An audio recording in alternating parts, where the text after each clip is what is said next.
غزنی کا بادشاہ مدینے حاضر ہوتا ہے اور محمد مصطفیٰ صلی اللہ علیہ وآلہ وسلم کے روضہ پر حاضری کے وقت اپنا شاہانہ لباس اتار کر، اپنی پگڑی اتار کر ایک سادہ لباس اور ٹوپی پہن لیتا ہے۔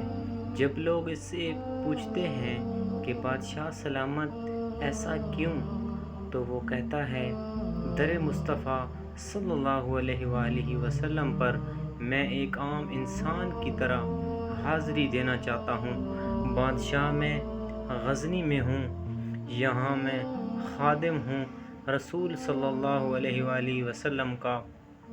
مصر کا بادشاہ اپنے تمام شاہانہ لباس اور تاج کے ہمراہ مدینے حاضری دیتا ہے در رسول صلی اللہ علیہ وآلہ وسلم پر، تو لوگ حیران ہوتے ہیں اور پوچھتے ہیں، بادشاہ سلامت ایسا کیوں؟ تو وہ کہتا ہے کہ میں محمد مصطفیٰ کریم صلی اللہ علیہ وآلہ وسلم کو بتانے آیا ہوں کہ یہ سب ان کا فیضان نظر ہے، اللہ کا کرم ہے، اور اس کرم کے بعد بھی خادم اپنی تمام تر شہنشائیوں کے ساتھ یہاں حاضری دینے آیا ہے، سلام کرنے آیا ہے۔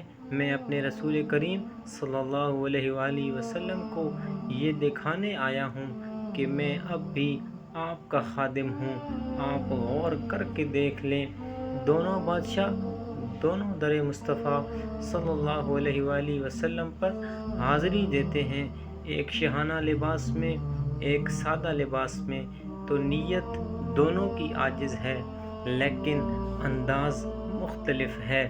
اس سے میں نے یہ سبق سیکھا کہ کسی کے عمل پر فوراً تنقید نہ کرو، بلکہ انتظار کرو، دیکھو، مشاہدہ کرو، محبت کے ساتھ۔ تمہیں ہر کسی کے ہر عمل میں کوئی نہ کوئی مثبت پہلو نظر آئے گا۔